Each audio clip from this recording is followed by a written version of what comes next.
Hello, everyone. Welcome to this webinar organized for you by Amsterdam Institute of Finance. My name is Paula Jääskeläinen and I am Business Development Manager at AIF.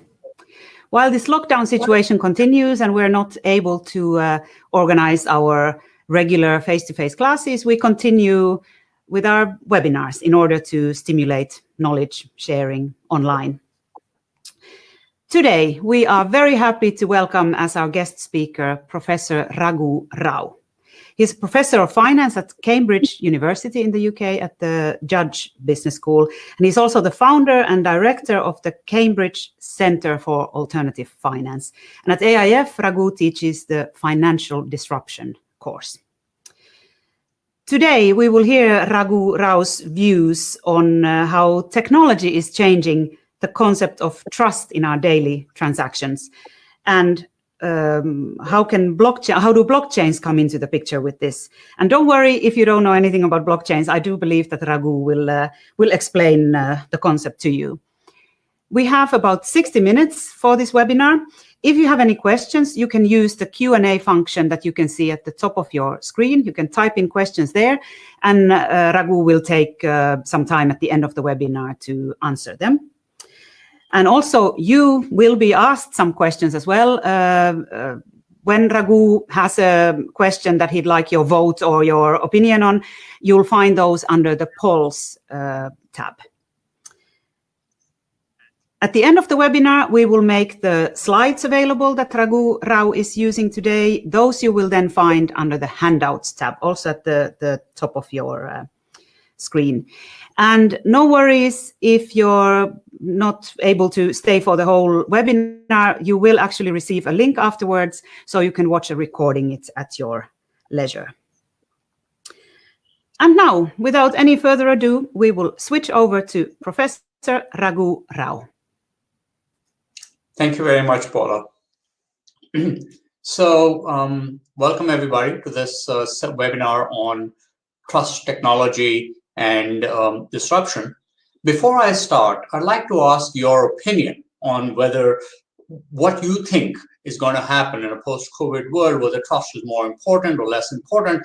So let me start by setting up some polls for you to answer. So you'll see them on the right-hand side of your screen under the word polls. So I'm going to start with one question, which you will see should be showing up right now. Right, which is, how do you expect business to change in the post-COVID world? You can take more than one answer if you want to, but please go ahead, see the open polls and vote on them.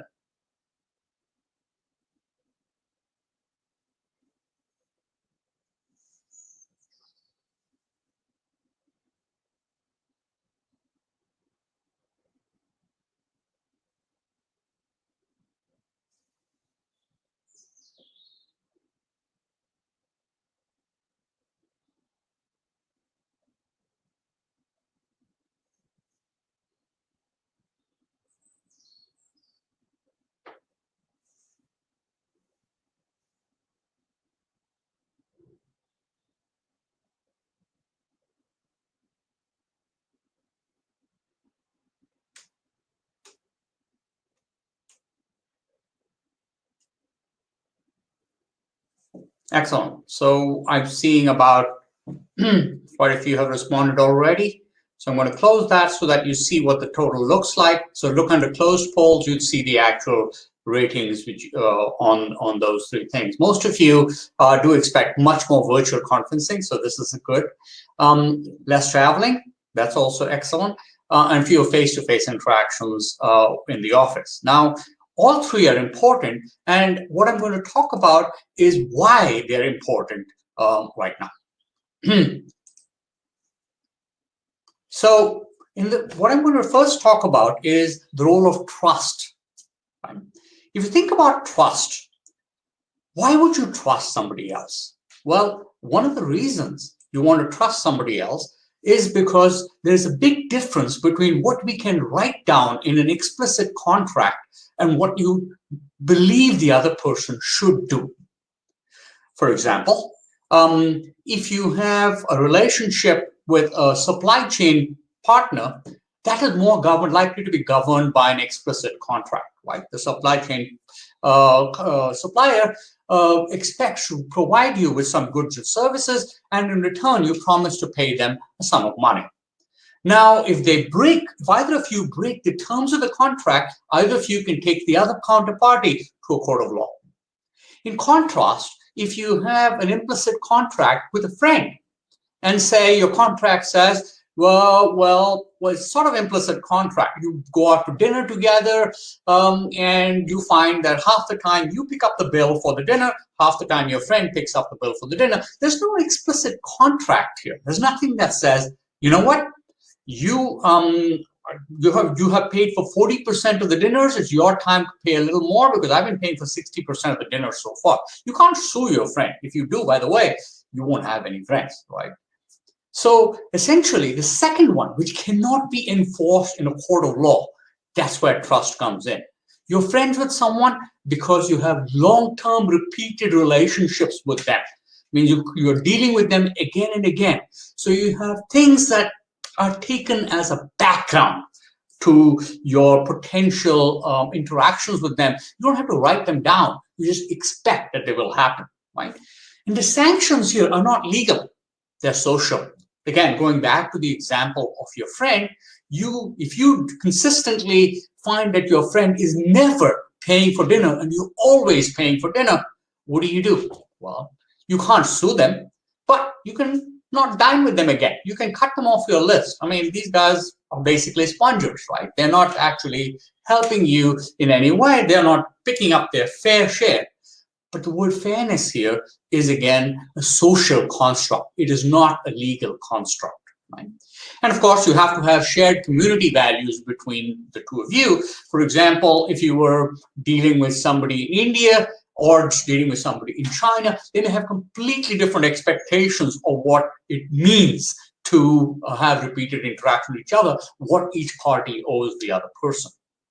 So now, let me ask you, based on this definition of trust, let me ask you a slightly different question. Again, this is going to show up in your open polls. So I'm going to start you by saying, do you expect trust to be less or more important in a post-COVID world? Again, it's showing up there. So go ahead and vote.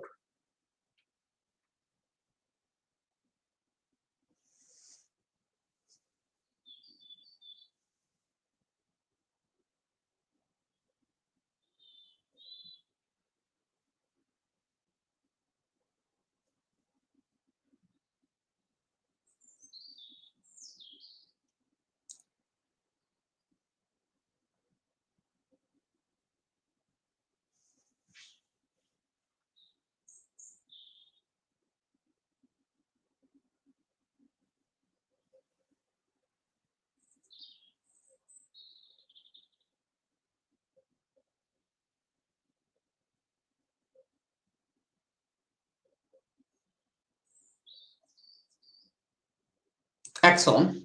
So let's take a look at the results. Then again, in your closed polls, look, most of you say that trust is much more likely to be important in a post-COVID world. And partly that's because of the nature of trust, right? You need those repeated interactions. If you never see your counterparty, if you've never met that person in real life, with social distancing, with a lack of travel right now, how do you trust that other person? You're not met them, you're not shaken their hand, you're unlikely to be shaking their hand in the next 1 year or so. Why would you trust these people? Right? These are the important questions here. So what we have said so far is that trust is likely to be more important in a post-COVID world simply because of the fact that those repeated interactions are not there. That level of build-up of that implicit contract is not happening at the same time as you can have an explicit contract. Okay, so let me go back to the bigger picture over here. Right? So now we're talking about technology. So think about how technology has evolved. The Industrial Revolution, the first Industrial Revolution, started in about 1750, right? That's when mechanization was introduced, steam power, weaving looms, and so on. About 1840 to 1920, Industry 2.0 was mass production, Ford assembly line techniques, electrical energy was introduced. between 1960 and 2008, there was probably what we call Industry 3.0, which is automation, computers, electronics, and so on. And now we are in sort of Industry 4.0, which is the area of cyber systems, Internet of Things, networks, and so on.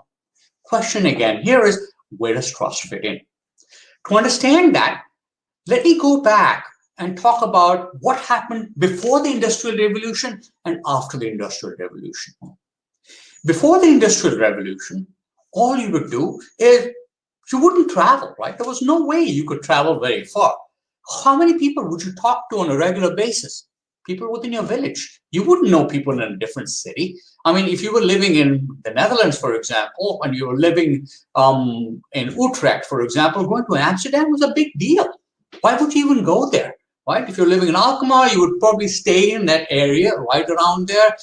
Even smaller villages, maybe you know people in your villages, but you certainly wouldn't know people 100 miles away or 200 miles away. That didn't exist. So essentially, this was local trust. You knew everybody and everybody knew you. You knew who was likely to be an honest person. You knew who was likely to be a dishonest person. But then, unfortunately, after 1750, when the Industrial Revolution started, the world started expanding.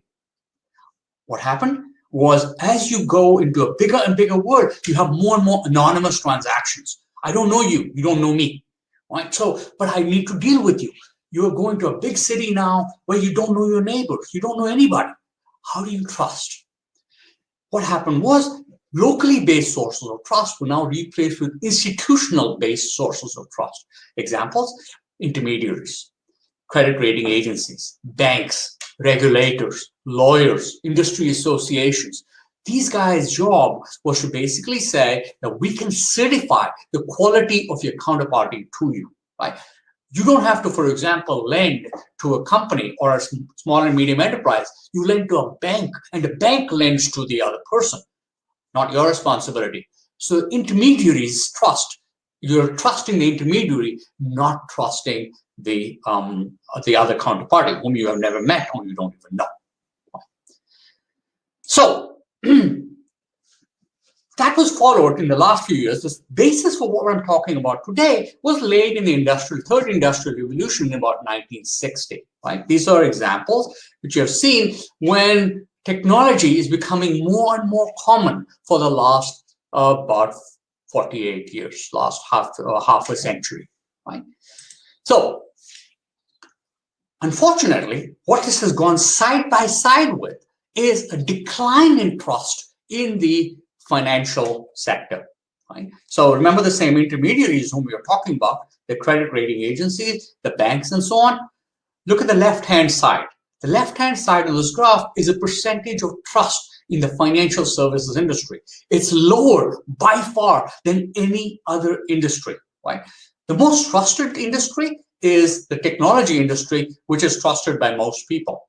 And this, by the way, is this year's numbers taken from the Delman Trust Barometer in 2020. It was released in January this year, and financial services were considered at that time, January, the least trustworthy across all institutions. And by the way, this has also been happening for the last 5 years. It's not just this year. For the last 5 years, actually, since the financial crisis, the financial service industry has dramatically dropped in the level of trustworthiness. Okay. So how does that impact it? Well, this also works when you think about how trust varies across businesses.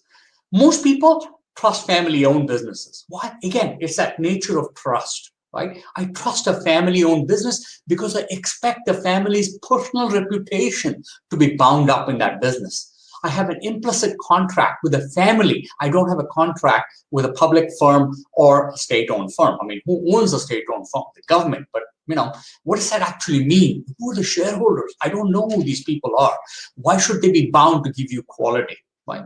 So you can see the level of trust, again, depends on the amount of interaction you have with different types of people.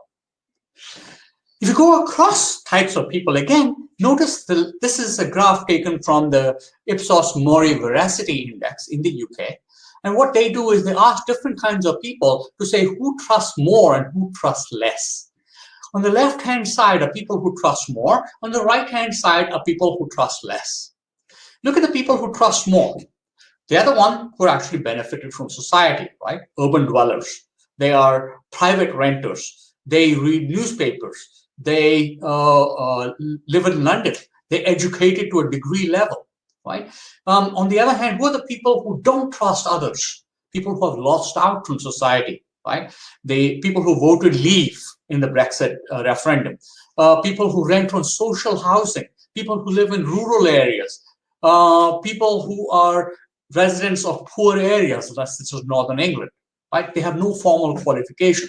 So trust, again, depends on who's the person likely to give you that. It goes deeper. You ask average Americans, who do you trust more than anyone else? Well, most of them trust the military. The least trusted is Congress. Almost nobody trusts Congress, right? And then you have television news, nobody trusts that either. Big business, newspapers, criminal justice system, all of them in increasing order of trust from the bottom. Okay. This holds across the world. This is the same thing in the UK. What people trust nurses, doctors, teachers, engineers, and professors a lot, which is a good deal because, for me, because I'm a professor, so that's actually very good for me. But they really don't trust politicians. They don't trust advertising executives. They don't trust government ministers, right? But what is especially interesting is right in the middle, you see a thing that says clergy/priests. And that's about the level of trust people have for clergy. It's about the same level as for an ordinary man or woman on the street, the line just below it. What you're basically saying is, I trust the priest who takes my confession about as much as I trust a random stranger I meet on the street at any moment in time. Right? That's the level of trust we have now for institutions. Right? So, going back, this lack of trust for the general society is even worse when you look at finance professionals. So this is a paper I've written, and what we did was to measure the level of trust of individuals working in the finance industry versus other people who are not working in the finance industry. And what you see is the difference in the residual level of trust. What that says is, the question which people have asked is, generally speaking, do you think most people can be trusted, or you can't be too careful in dealing with people, right? If the proportion of people who said most people can be trusted, in the red line on the left-hand side is finance. The yellow line is not in finance. Notice that back in the 1970s, finance people trusted other people. Today, finance people are much less likely to trust other people than the general public.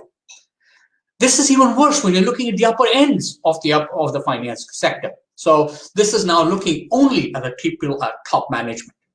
They are much worse than even the lower level managers. As you become more and more cut off from the regular people below you, you are becoming much less likely to trust other people. So why is that? Well, we also checked, how often do these guys actually express trust in other groups? In this table here, what you see here is that this is groups in finance, that's column 1, and groups not in finance, that's column 2. And column 3 is the difference between the two groups. Right? So we asked people in finance, right, how much do you trust banks and financial institutions? Finance people are relatively more likely to trust than people not in finance. The 3 stars means really, really unlikely to trust. Parties not relevant to the finance industry, there is no difference between the two. If you look at the last part, panel C, there's no difference between parties in finance and non-finance. Finance people do not trust other people they are in contact with. Who are these people? Major companies.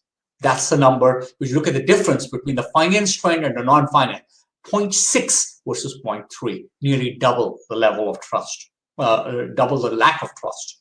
Similarly, they don't trust the government. They don't trust Congress. They're incredibly sensitive to these areas. Okay. All right. Why is that? Well, part of the reason is, of course, because you say the finance people work very hard, right? We're focused on this, but it's worse than that. Not only are we working hard, it turns out that we do not belong to any social groups. We are a self-selected group. We are comfortable with numbers, not with human beings. And the graph, the lines on this side say how many of us actually become members of what we call groups, especially social groups like Putnam type groups and so on. Putnam type group is based on a book by Robert Putnam called Bowling Alone, where he says what proportion of us go out to play a game or a sport like bowling, but do it by ourselves. It turns out finance people don't like hanging out with other people. We are not very social animals. We like numbers. We don't think of other human beings as human beings, and we don't apparently do much about it going on. If you contrast this with healthcare, there is no similar pattern. Healthcare people work very hard, but they socialize more as well. They are members of other groups. They go out to parties together, right? They interact with each other. Finance people don't. So overall conclusions, what this has told us is that the level of generalized trust in the finance industry has declined, both in absolute terms and in relative terms. This is a really worrying pattern, right? Because trust, as we've noted, limits the level of opportunistic behavior you can take, right? It increases economic growth. Trust is important. And this relative decline in trust is unique. It is in no other industry in America do we find that level of decline in trust. Okay, so, and this has strong real-world consequences. I see a question now on the Q&A page saying, should finance ethics be a mandatory course for finance students? That is an excellent question. It may be necessary, and for example, at University of Cambridge, we do have a course on ethics, which I teach. But more important than that is also, are there alternatives we can have? And what I'm going to talk about today is whether examples of technology can replace trust, so that we still don't have to trust, but yet we can be confident that other people are doing exactly what they're supposed to be doing. Ilko asked another question: should evidence of ethical behavior be mandatory for senior management appointments in finance? The problem is, who are the gatekeepers? Right? Who guards the guardians? So if remember that if your senior management appointment in finance are also who people who are appointing them are also senior management, who are likely to be on the same board, they end up in the same clubs, they end up in the same area. How are you going to enforce evidence of ethical behavior? What does ethical mean to you, right? It cannot be legislated. So if you cannot legislate, how do we do this? More important, just as important as this one real world consequence, here's one directly related to the finance industry. So Antonio asked a question. It says, it has been argued that the implications of COVID will be deglobalization and the resilience of supply chains will gain importance. If there's more contingency and more local supply chain, how does that create the need for greater trust? That's a very good question. If you are looking at local supply chains, that's really next door to you. That means if you're running a restaurant, the only suppliers you have are local farmers next to you whom you trust, whom you interact with on a repeated basis. You don't need trust, right? I mean, you trust them enough because you interact with them on a regular basis. But the problem is it may not be efficient. For example, if you're used to eating artichokes in the middle of winter, or we're used to eating mangoes in the middle of winter, where are you going to get those from? No local farmer will give you that. But if you want that, you have to be able to trust people who are far away. And those people, your supply chain, either you depend on it or you don't. So my question is, could a supply chain be transformed by technology enough to replace trust in one way or the other? Okay. Here is another example. Here, banks are stumbling in delivering aid after the Payment Protection Act, which was done in the US. Turns out that the banks apparently started giving money to their own best customers, who are precisely the people who didn't need the money. It wasn't going to the small business owners who needed the money. It was going to the large multi-million-dollar clients of these banks. Right? This is real-world consequences of lack of trust. All right. On that basis, let me ask you guys this question before I actually start talking about technology, right? So I'm going to put up another poll, which is going up now. What do you think? Do you think technology can replace trust? Yes or no? Or you're unsure, right? That's fine too. It's showing up in open polls.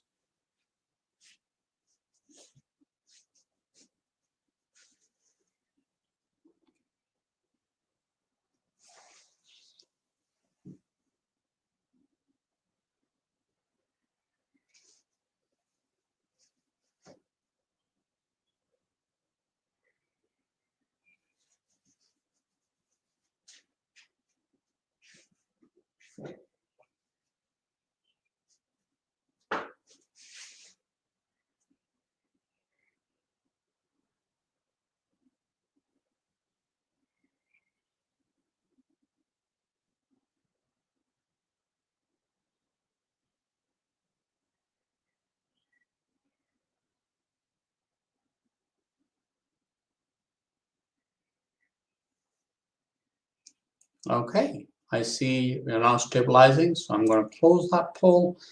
Let's see.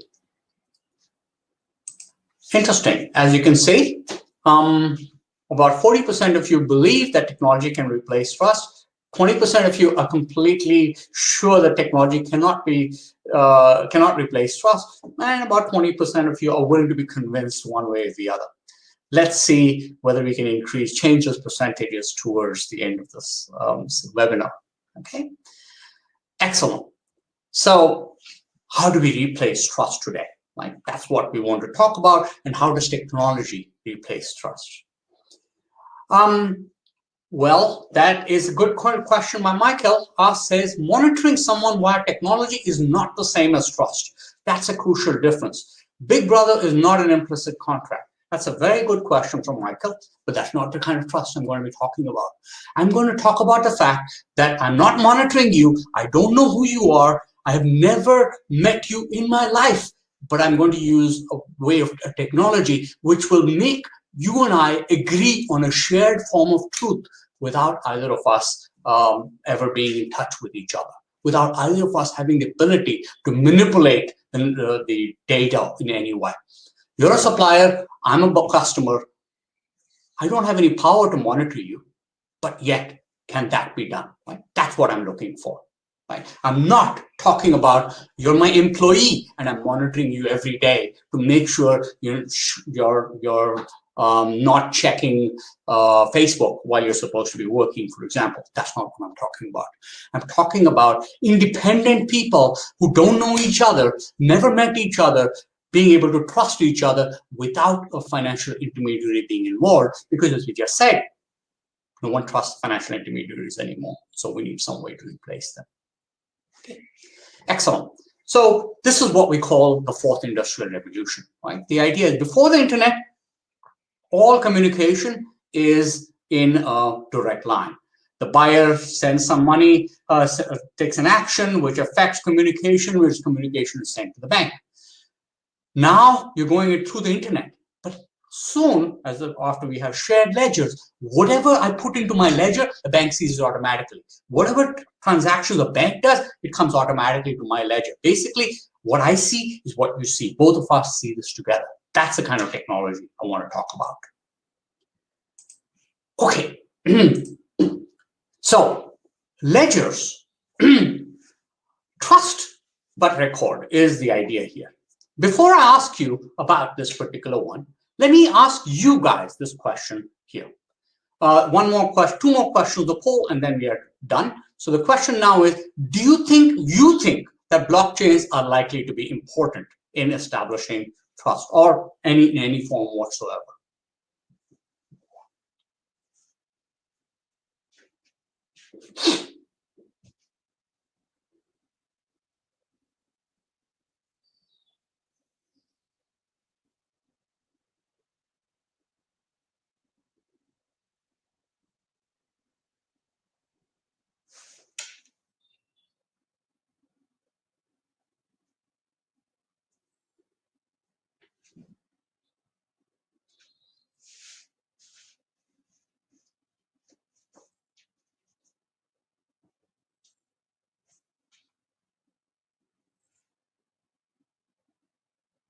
Excellent. Let's take a look.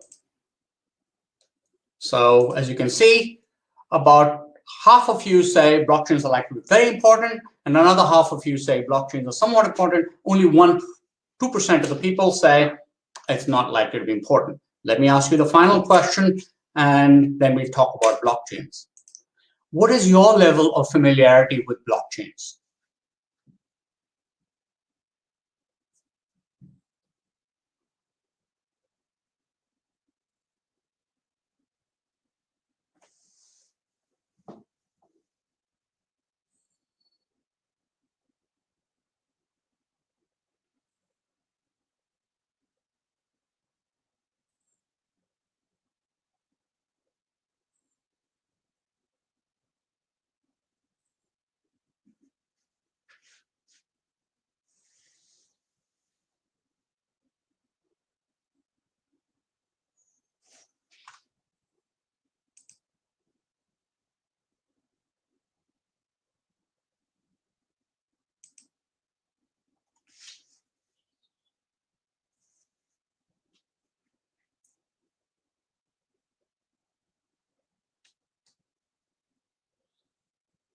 Okay, I'm going to close that poll now.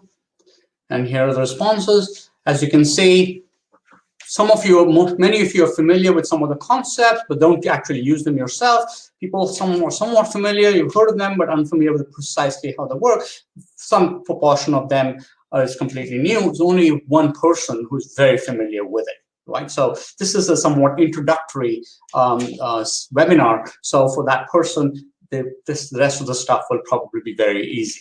But let me also answer this Q&A question, which is over there by Alejandro, who says, quality systems and trust are intimately linked together. Without them, global efficiencies, operations become inefficient and difficult to scale up. Do you imply that technology is a new trust but verify, or a blind trust? I'm saying that if you have set up your system properly, then there is no way in which your counterparty can change the quality once something is recorded. It's a ledger where things cannot be changed. So I'm going to answer that question by going through my introductory example. So let's hold off on that and see if the answer question is automatically answered in the next few questions. All right, so going back to that thing about recording. Ledgers are not new, right? We've been using them for more than 7,000 years. In fact, clay tables in Mesopotamia recorded some of these things, right? The double entry accounting, bank statements, real estate transactions, huge number of ledgers we use all the time, right? And making a record is always important, right? We do this every single time.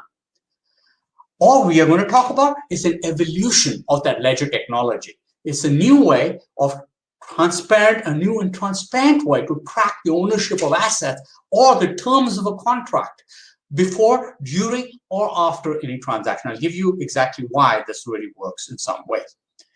And interestingly, in a survey with senior executives, exactly like you guys, right? So go back to the polls, exactly like you guys. Do you think blockchains are likely to be important?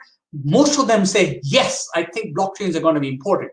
But 40% of them have no idea what a blockchain is. Like, so a lot of them have like, okay, I think this is going to be super important, but I really don't have a clue. The people who do have a clue are usually people in the technology department who are not necessarily the same people running the firm. Okay, so they're really trendy. Here are some examples of blockchains being used all over the world. Fine. So this one here, for example, is a company which is using blockchains to transform fund management by putting mutual fund trades into a shared ledger. Another example is a bunch of energy groups and traders launching a blockchain platform to trade physical oil trades. Right? So the price of the oil, everything is going to be put on a secure real-time blockchain-based platform. So it's called VAKT. And the idea is, instead of using paper-based contracts, instead of letters of credit, invoices, inspection certificates, and so on, you can do this entirely on the blockchain. Third example, supply chain finance. Right? So, for example, HSBC and ING handle a letter of credit using blockchains cut by a company called R3. It means that exchange documentation phase, which usually takes 5 to 10 days, took less than 24 hours, right? So this is, again, an example of speeding up transactions using technology. And governments are using this as well. Ghana, for example, is saying that I'm going to eliminate paper from most industries. In particular, it's given an example where it's digitizing its land registry using blockchains. And the idea is you can get whatever information you want about a house, who owns the house, and so on, in a country where land records are notoriously hard to get. Do you actually own your house? You have to bribe 20 people in order to prove that you own something. If you have everything into the blockchain, nobody can change that record once it has been entered into the blockchain.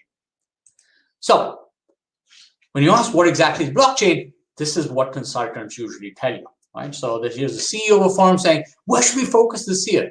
And the consultant saying, blockchain, it'll change everything. Everybody's talking about it. Applications are endless. We don't want to be left behind. The CEO says, what exactly is blockchain? The consultant says, also artificial intelligence.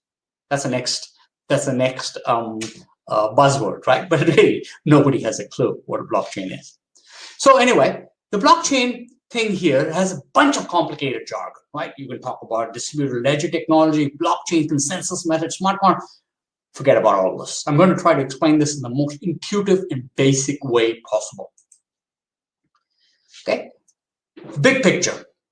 They're useful in three circumstances.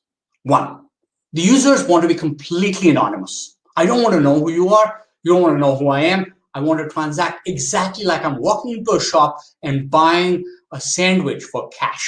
Right? You don't know who I am. I don't know who you are. I buy your sandwich and I walk away. The data is unstructured. It can be a contract, a financial contract. It can be an entire movie. Anything can be exchanged for anything using a blockchain. And finally, it needs to be indelible. That means nobody can alter the data without everybody else finding out. That's another thing. So the three technologies which people use are cryptography, hashing, and something called a protocol system. In this case, I'm using proof of work, but there are others, proof of stake and distributed proof of stake and so on. We ignore those. I'll focus on proof of work because that's the easiest to explain. All right, so what is a blockchain? Remember, at its core, all it is a chain of blocks. Each block is like a ledger entry page, like a bank ledger, right? Each ledger entry has some information. For example, who originated the transaction? Who is the transaction meant for? What's the detail of the transaction? Let me give you some examples. Mr. Black is transferring 5 Bitcoin from his account to Ms. Green. Mr. Black's the originator, Ms. Green is the destination. And the ledger entry looks like that at the bottom. Pretty straightforward, right? Okay. What are the problems that can arise? Maybe your bank manager, this may not happen in the Netherlands, but imagine this is happening in some country in Liberia, for example. Right?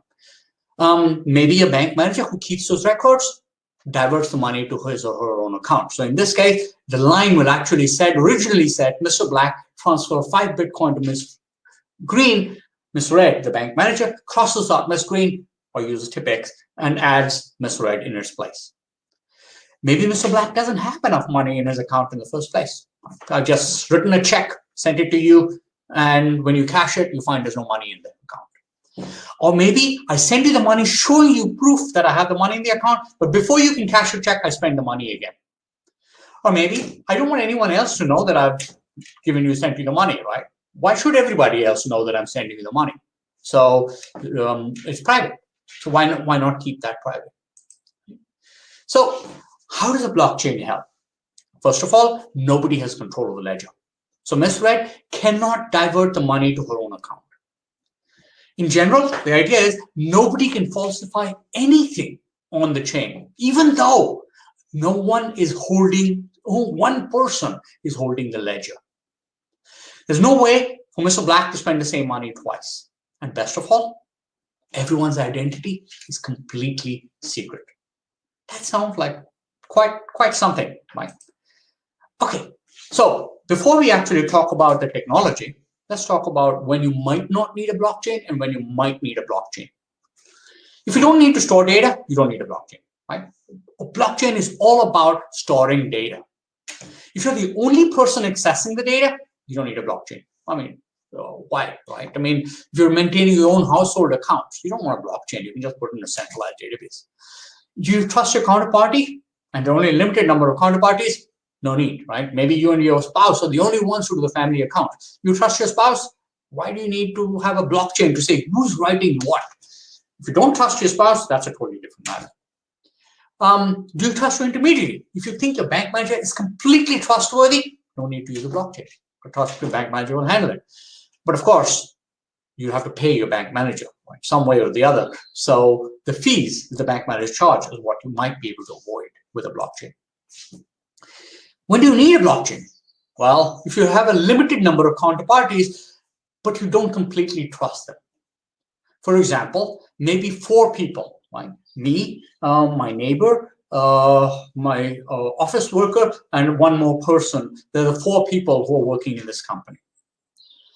All of us have one ledger. We can all write in that ledger at any one point in time, but we use different colored inks. That means if I write it in red ink, no one else is allowed to write with red ink. So if a single entry is made, people know it is I who made it. And not just that, the ink cannot be rubbed out. So you can't use Tipex over it to write out the ink. Everyone will see it being forged right away. The key is that's what a distributed ledger would look like. A ledger distributed among 4 people, but everybody knows who writes in that one, right? In a variant, you can also put restrictions who's allowed to read the ledger, right? If anyone is allowed to read it, it's a public ledger. If only a few people are allowed to read it, it's a private ledger. If you have a large number of counterparties and you don't trust any of them, then you can use a ledger where anyone is allowed to read to and anyone is allowed to write to, but each transaction is verified, and once it's written down, it can't be changed. So these are the 4 major types of blockchain. If everyone is allowed to read, it's called a public blockchain. Otherwise, it's private.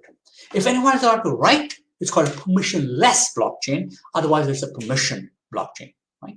So this is the big picture. Right? If everyone can read, public. If not everyone can read, it's private. Anyone can write, permissionless, and no one is allowed to write except a few people, permission blockchain. The biggest one, Bitcoin, which everyone has heard of, is a public permissionless blockchain where anyone is allowed to read or write, but once written, no one can change. So I'll focus on that because that's the broadest type of blockchain which you can see. So summary, if you know your counterparties and you trust them, there's no need for a blockchain.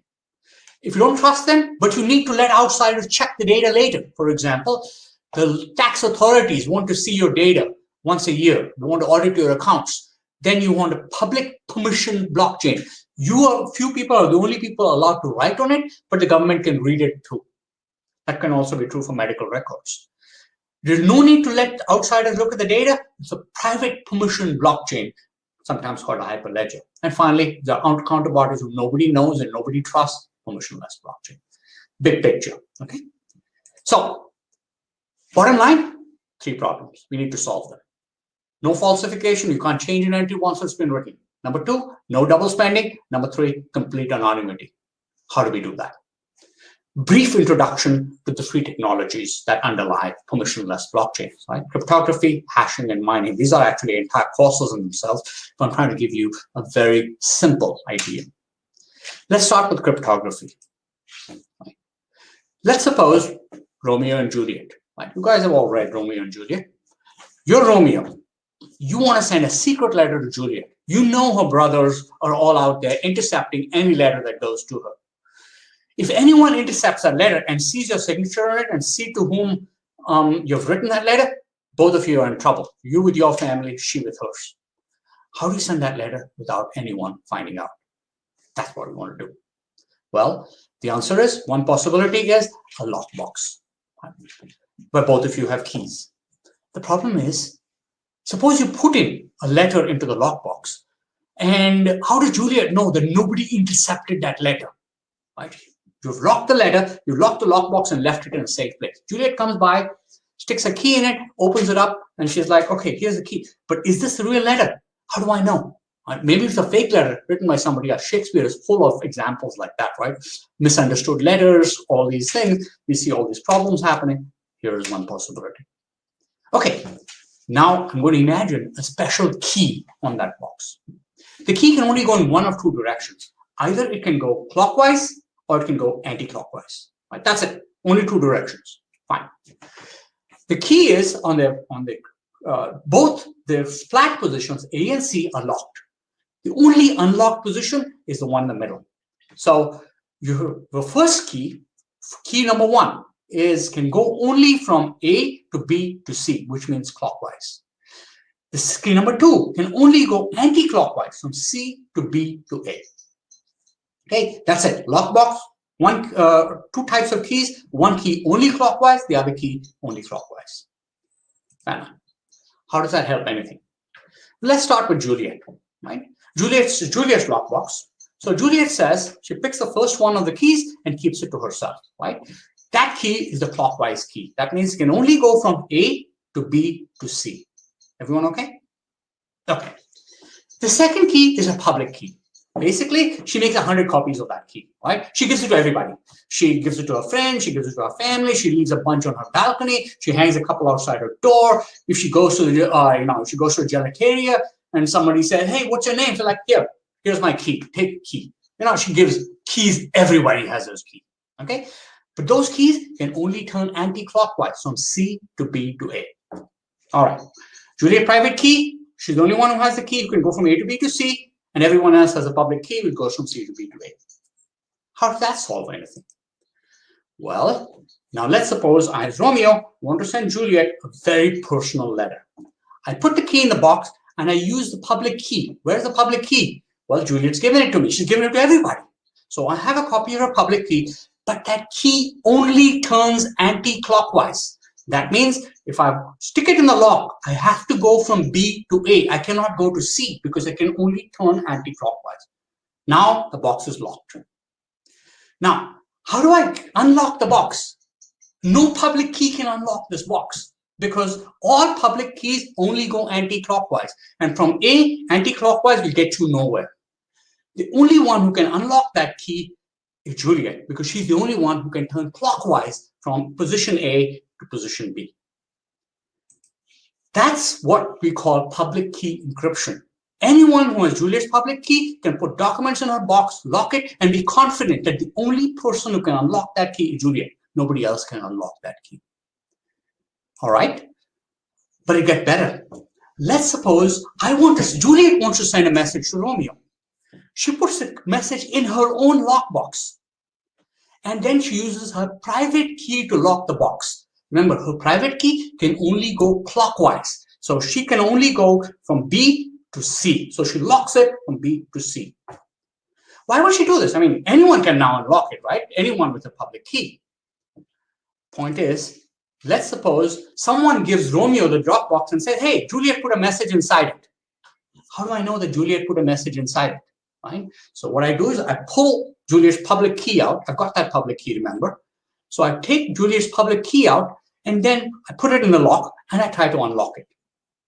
First, I turn it right, clockwise. Nothing happens. I turn it left, anti-clockwise, and the box opens. That means that the box has to be in position C. The only person who could have locked it in position C is Juliet. That means Juliet has locked the box using her digital signature. I know the message comes from Juliet. It cannot come from anyone else. That's the essence of cryptography. Pretty straightforward idea, but essentially it's a way of being 100% sure that only one person can read or write something because it depends on two separate keys, a public key and a private key. Right? You can have all sorts of variations. You can lock it using somebody else's public key. So, for example, I want to send a message that only Romeo can use. I can put a message into a lockbox, and lock them with different public and private keys. So I take a message, I put a box, I lock it with Romeo's public key, so he's the only one who can open it. Then I take that box and put it into my lockbox, which I lock with my private key, so anyone can open it, but only Romeo can open the box in the middle. So variations, and each of those variations ends up with security. Next part, hashing. Hashing is Romeo now needs to send a message to Juliet. It's absolutely imperative the message reaches Juliet in exactly the same format. How do I do it? Well, one possibility is send it 20 times, right? And hope that one message gets through. But what if the message is really long, right? It's like the Ramayana. It's 30,000 verses long. Or the Iliad, right? Really long poems. I'm going to make 20 copies of that.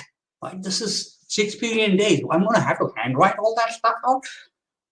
You really need to love Juliet a lot in order to do that. Right? This is really boring. This is really impractical. Totally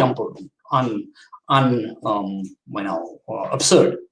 So that's what hashing does. What the hashing algorithm does is like an encryption algorithm, but it compresses data to a fixed size. I'm not going to go into details on this, but essentially here are some examples. Right?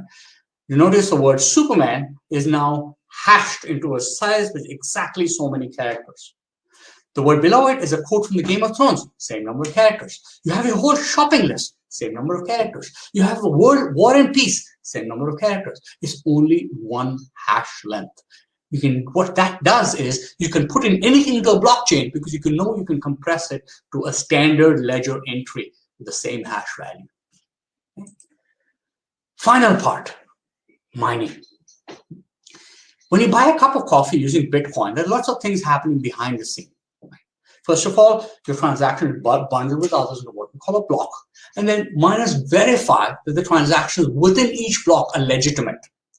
Because of that, to do that, we solve a mathematical puzzle called a proof of work, and the reward is given to the first miner who solves each block's problem. And then, once the miner verifies this transaction is correct, add it onto the blockchain. That prevents falsification. Why? Well, let's suppose there's this cabal, right? We watch a lot of TV, especially during the lockdown. So there are lots of these things with secret conspirators who are trying to change history, right? Suppose one of these cabals wants to convince you that Trump actually lost the 2016 election and is now not president of the US. This is really hard to do, right? Because there's lots of records who say Trump is president. You have to change every single record. Okay. If you want to go bigger, for example, suppose you want to convince you that actually the Allies did not win the Second World War. The Axis did. If you've seen the TV series, The Man in the High Castle by Philip K. Dick, this is sort of similar to that story. So in this case, maybe the current supreme emperor of the world is the grandson of Adolf Hitler. This is going to be even more difficult because now not only you have to write the entire alternative history, but you have to change every single history book, every single newspaper, every mention, every television broadcast, and you have to change it all at the same time. If you wake up in the morning and 99% of the history books say that Hitler is president, the cabal was won, right? You'd be crazy. You'd say, hey, come on, no, the Allies won. It's not Hitler. You'd say, tough luck. That's what happened. If you woke up and only 20% of the history books were changed, 80% were still, say, hey, there's something weird going on, right? That's the idea here behind mining. The idea is people are competing to add more and more stuff onto the end of the block. That means if you want to alter a single entry in the block, not only do you have to alter that entry, you have to alter all the subsequent entries from then, and people are keeping on adding more and more entries to the end of the blockchain. That's what makes it super difficult to hack a blockchain. So the idea is if you send a Bitcoin or a financial transaction from A to B, the information gets recorded not on one computer, but millions of computers across the world. And if you want to change if you want to change the data on computer systems, you can put in a computer virus, right?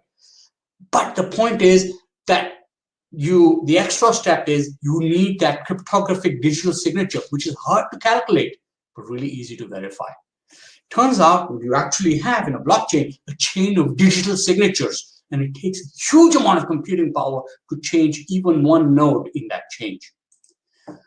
What that means is, if you have one alternative history where you send your Bitcoin to support the Axis, you're fighting a total original history where your Bitcoin is used to buy something from Amazon, right? So when we talk about private blockchain, where somebody has control over that blockchain, it's not really blockchain, right? That's a big problem. Think about the difference between trying to send information, hacking millions of computers to control the world versus controlling your gardening club, right? If you want to control your gardening club, you just change the minutes of the meeting. Once you control the minutes of the meeting, it becomes doable. 10 weeks later, who remembered what you agreed to in the gardening club? There were 5 people, right? It's easy to change, but not so. However, private blockchains, this is the point, they're becoming more and more common because it's easier to implement. It's similar to what we have now, but it's a decentralized transaction. The big advantage of these types of contracts comes in when you combine it with other technologies, like the Internet of Things. The Internet of Things allows you to do something like smart contracts. For example, a derivative contract, right? I can put in a clearing or settlement based on computer code. That means if this transaction happened, money is automatically transferred from my account to somebody else's account. I don't have to interfere with it. The beauty of a smart contract is I can do this for any sum of money. Imagine going to your bathroom at 3 o'clock in the morning. You turn on the light, you do your stuff, and you leave a minute later. During that 1 minute, the light bulb, which is connected to the internet, checks all the local electricity companies. Who is supplying electricity to at the lowest price at this time of night? You write a contract, the electric light bulb writes an automatic contract with the electric company. You leave the company, it's over, the contract is terminated. That's it. You have a 1-minute contract with your electric company to supply electricity at 3 a.m. to 3:01 in the morning. That's what a smart contract can do, right? No human being would be willing to do this. Typically, most of us have an electric contract which runs for a whole year, sometimes longer. Sometimes you don't change for 5 or 6 years. If you have a monopoly, like in America, you almost never can change your electricity or water company, right? It's the same group of people. But you can with a smart contract. Think about driving cars. Do you need insurance every day? No. If your car is in the garage, why do you need insurance in the car? It's only when you leave the garage that maybe your GPS is hooked into a smart contract on a blockchain, automatically buys insurance for you at the lowest price when you leave the house and cancels that insurance when you come back in. Unlimited number of contracts available and can be used using that blockchain with no human beings involved. Sounds good? And it can be bad. Here's an example of the other way around. This is a famous company called the Digital Autonomous Organization, the DAO. The idea was, it's like a venture capital fund, which was on the basis of Ether. That means there was a contract which said, if you invest so much of Ether, we will use it in order to support sharing economy projects around the world. And you have amount of voting rights in combination with the amount of Ether you purchase. You buy a lot of Ether, you get a lot of voting rights. People loved it. This was the biggest crowdfunding sale in history. In 1 month, they sold $150 million of Ether. Unfortunately, some people started saying, hey, there's some bugs in the code here. Remember, this is all automatic, right? Because the moment a project comes up, people vote automatically, and the money is automatically transferred from the venture capital fund to the project.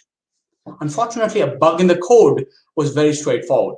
It allowed a shareholder in the DAO to create a child fund, which you did not need permission to transfer money out. So what somebody did, I don't know who this is, nobody knows who it is, somebody did set up a child fund within 3 days of the crowd sale ending. The crowd sale ended on June 14th. On June 17th, somebody had already started siphoning money out. They siphoned $60 million out. Unfortunately, they couldn't stop there, right? So they couldn't take it out of the child fund. They needed permission to take it out of the child fund for 14 days. So before they got that 14 days, the entire community on the DAO got together and reversed the blockchain. Basically went back all the way and rewrote history to say that this transaction never happened. It's a big deal because blockchain is supposed to be immutable. These guys changed the blockchain. It's called a soft fork. Okay, so last couple of examples. Blockchains have been used, for example, in government for systems and voting to increase efficiency, registry of government licensed assets, auditing of government documents, things like this.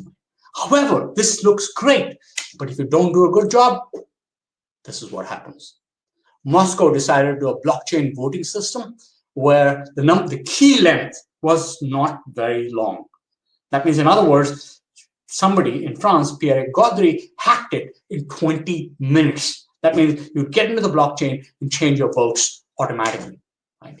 So, moral of the story, if you don't do a good job with a blockchain, it doesn't mean it's completely safe, right? I mean, again, technology will only help you if you apply it properly. It's like having a computer, but not updating your antivirus systems the whole day. It's not every day. It's not the antivirus system's fault. If you don't update it, these are the problems that can happen. But blockchains can be seen everywhere, right? So for example, do you need stock actually to value a company? Think about Ether. Ethereum raised funds for a public crowd sale. It backs a free floating token and it is run as a Swiss nonprofit, even though all the employees are in San Francisco. Where is Ethereum based, right? I mean, there's no shares. There's no money in the firm. People are paid in Ether. So it's completely outside our traditional financial system. Similarly, can you operate a firm without knowing who your employees are? Totally possible. There's a company called Mimblewimble where all the developers use Harry Potter names as usernames. So how do you know who your boss is? I don't know who my boss is. If it comes out, completely is totally separate, right? I mean, I don't even know who these people are. So that's another use of these particular how blockchains might change corporate structures. You don't even need to own assets, right? For example, think about Filecoin. Filecoin pays you money to use space on your hard disk to store big files from everywhere else. You say, why would I want to give space on my hard disk? You're doing it already if you run a torrent website, right? If you're downloading movies from the internet, you're already giving up space in your hard disk. Filecoin just pays you for it. Similarly, Golem allows you to use your processing power. So while you're listening to me, your CPU could be churning animation for a Hollywood animation company, and you get paid for it. So these are examples of running firms with no assets altogether. Overall, what I'm trying to say is trust is becoming increasingly important in a post-COVID world.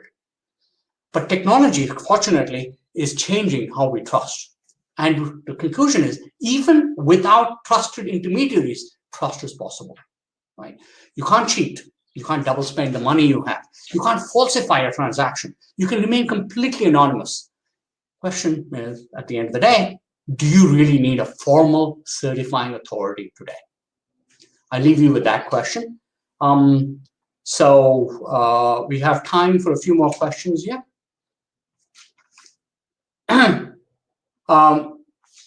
Ilko asks an excellent question. Says, how should ethical choices around interests at stake, people affected, flow into blockchain protocol design?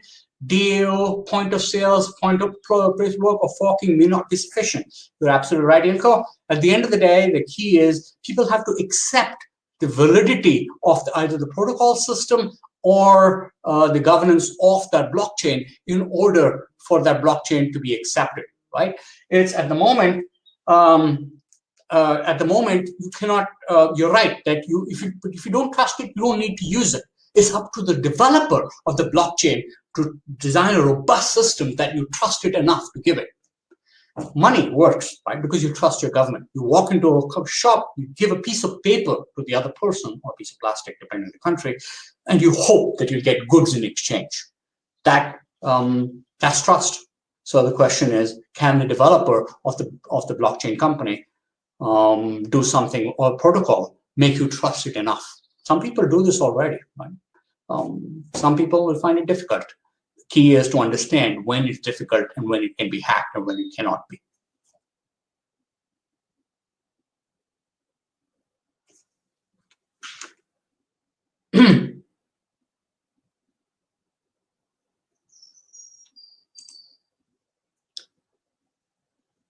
Okay.